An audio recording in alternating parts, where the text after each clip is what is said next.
Kanakapura seat पर high profile मुकाबला।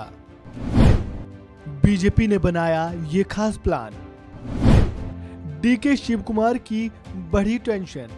कर्नाटक विधानसभा चुनाव की रणभेरी बज चुकी है। सभी पार्टियों ने प्रचार प्रसार तेज कर दिया है। इस बार भी चुनावी मैदान में बीजेपी, कांग्रेस और जेडीएस में कांटे की टक्कर देखने को मिलेगी। कर्नाटक विधानसभा चुनाव से पहले वन इंडिया हिंदी आपको प्रदेश की उन चर्चित सीटों के राजनीतिक समीकरण के बारे में बता रहा है जहां इस बार कांटे की टक्कर देखने को मिलेगी। इसी कड़ी में आज बात होगी कनकपुरा विधानसभा सीट की।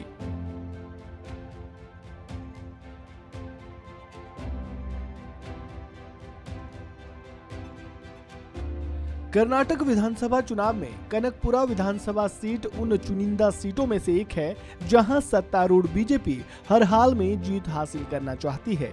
ये वही सीट है जहां से कर्नाटक कांग्रेस अध्यक्ष और सीएम पद की रेस में शामिल डीके शिव कुमार चुनाव लड़ रहे हैं। कनकपुरा सीट पर जीत हासिल करने के लिए इस सीट की जातीय समीकरण को समझना बेहद जरूरी है। यही वजह है कि सभी राजनीतिक दलों ने इस जातीय समीकरण की गणित को सुलझाने के लिए अपना हर दांव चल दिया है। इस सीट का जातीय समीकरण क्या है, इसे समझने से पहले हम जान लेते हैं कि आखिर इस बार यहाँ से चुनावी मैदान में कौन कौन है।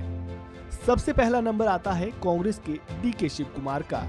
उनके सामने बीजेपी ने अपने दिग्गज नेता आर अशोक को चुनावी मैदान में उतारा है। ये जितना महत्वपूर्ण बीजेपी के लिए है उतना ही अहम डीके शिव कुमार के लिए भी है। इस बार वे अपने राजनीतिक करियर की सबसे बड़ी लड़ाई लड़ रहे हैं। शिव कुमार का विधानसभा चुनाव में सब कुछ दांव पर लगा हुआ है। इस चुनाव में न सिर्फ उन्हें अपने विरोधी का चुनावी मैदान में सामना करना है, बल्कि पार्टी के भीतर सीएम पद की रेस को लेकर चल रही राजनीति से भी निपटना है। ऐसे में कनकपुरा सीट पर मुकाबला बेहद रोचक होने वाला है। अब जरा इस सीट के जातीय समीकरण को समझने की कोशिश करते हैं। कनकपुरा सीट बोकालीगा बिरादरी वाला क्षेत्र है। साल 1989 से कांग्रेस इस सीट को जीत रही है। हालांकि साल 2004 और 2008 के बीच कनकपुरा सीट पर जेडीएस का कब्जा था। यहां बीजेपी का प्रदर्शन बीते 3 चुनावों में बेहद ही खराब रहा। बावजूद इसके पार्टी अपने दिग्गज नेता को यहां से चुनावी मैदान में उतार रही है। डीके शिव कुमार और आर अशोक दोनों नेता बोकालीगा समुदाय से आते हैं। डीके शिव कुमार की इस समुदाय में अच्छी पकड़ है।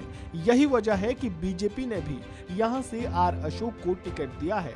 पार्टी इस समीकरण से न सिर्फ कांग्रेसी दिग्गजों को उनके घरों में घेरने की कोशिश करेगी, बल्कि पार्टी को कमजोर साबित करने का प्रयास भी करेगी। बीजेपी कनकपुरा सीट को लेकर कितनी गंभीर है, इस बात का अंदाजा इसी से लगाया जा सकता है कि पार्टी ने इस क्षेत्र की जिम्मेदारी चाणक्य कहे जाने वाले गृह मंत्री अमित शाह को सौंपी है। इस दौरान अमित शाह न सिर्फ कर्नाटक में अपना डेरा डालेंगे, बल्कि कनकपुरा सीट की अपने स्तर पर व्यू रचना भी करेंगे।